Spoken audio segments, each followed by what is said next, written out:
Jadi Ustaz, dakwah itu apa emang harus dibarengin kita ilmu, dalam artinya kita harus belajar dulu baru kita berdakwah? Ya, lihat kondisi, artinya dakwah ini kondisional juga. Yang penting kita harus tahu tupoksi kita dalam berdakwah. Kalau kita mau berdakwah tentang ilmu, ya kita harus punya ilmu. Tapi kalau kita mau berdakwah, mengajak orang untuk taat, ada tidak dakwah itu mengajak dulu, mengarahkan dulu. Kita nggak tahu ilmu, maka kita dakwah, tetap wajib dakwah, ajak orang untuk sama-sama nuntut ilmu. Nah, orang yang tak pernah ke masjid, yuk ajak ke masjid. Di masjid ada pengajian, di masjid ada ilmu yang lagi disampaikan. Gitu. Jadi dakwah itu bedakan dengan mengajar tadi. Intinya tidak mesti nunggu berilmu baru berdakwah. Yang penting ada kemauan.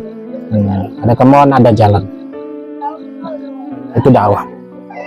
Jadi kita ini umat Muslim ini seperti di daerah minoritas. Jadi kita harus sebenarnya yang mengerti harus berdakwah kemari lah. Nah, kalau untuk di daerah yang minoritas, artinya muslimnya masih sedikit, maka penting bagi kita di situ adalah dakwah sikap, mendakwakan akhlak kita, bagaimana akhlak orang Islam itu. Itulah yang dia bawa Nabi dalam berdakwah pertama-tama. Sehingga kata Nabi, innama bu'istu liutammima makarimal akhlak. Aku ini diutus untuk menyempurnakan akhlak. Dulu Nabi tidak pandang dulu dalam berdakwah, mendatangi Bilal bin Rabah yang seorang budak kulit hitam yang kastanya rendah dahulu. Sehingga Bilal pun heran, kenapa kau mau berkawan sama aku? Kok baik kali sama aku? Padahal aku ini bukan siapa-siapa, diriku pun tak kumiliki. Diriku pun kepunyaan orang lain. Maka Nabi terus menunjukkan sikap yang baik. Nabi bilang, Tuhan kami tidak mengajarkan itu. Allah melarang, Tuhan kami Allah melarang untuk membeda-bedakan manusia. Semuanya sama di mata Allah. Yang jelas siapa yang paling dekat dengannya, paling takut kepadanya, paling taat kepadanya, itulah yang paling dimuliakan. Sehingga tidak membedakan suku ataupun warna kulit. Sehingga akhirnya Bilal tertarik.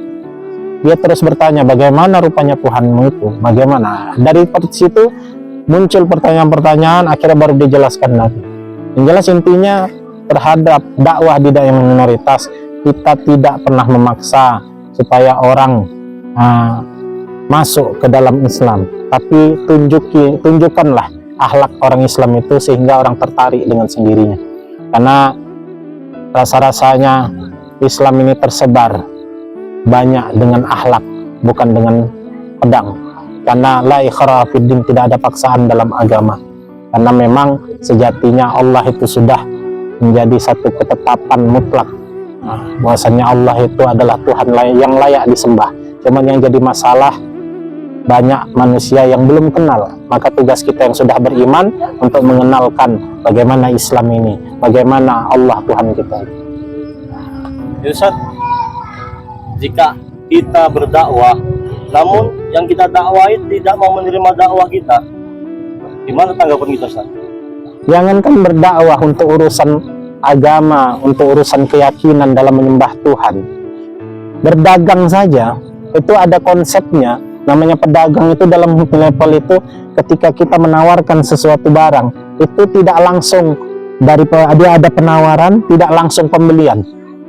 Dia ada pertama penawaran, kemudian ada kadang penolakan, ada kadang pertanyaan. Tapi apakah sampai di situ saja seorang salesman itu? Tidak. Ketika ditolak sekali, dia tidak putus asa.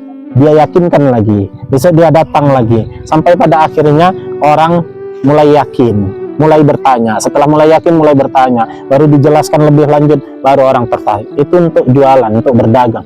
Apalagi untuk berdakwah, kita membawa agama untuk diyakini oleh orang lain. Maka masalah dia tidak terima dengan dakwah kita, yang pertama kita jangan putus asa, karena sebenarnya hasil itu bukan kita yang punya. Kita cuma disuruh dakwah. Kenalkan nih agama, kenalkan Tuhanmu kepada mereka, tunjukkan sikap dalam beragama. Perkara mereka tidak terima bukan kita, karena memang hidayah itu mutlak milik Allah. Allah itu memberi petunjuk bagi siapa yang dia kehendaki, menyesatkan bagi siapa yang dia kehendaki pula. Jadi tugas kita hanya mengajak, mendakwahkan agama ini. Soal terima atau tidak terima, maka itu bukan urusan kita. Yang penting kita jangan putus asa. Karena dakwah itu sudah menjadi pekerjaan bagi kita orang beriman. Maka mutu kita itu hidup untuk dakwah, dakwah sampai mati dalam dakwah. Dan makanya dakwah dijadikan maksud hidup. Ustaz, mantap. Terima kasih.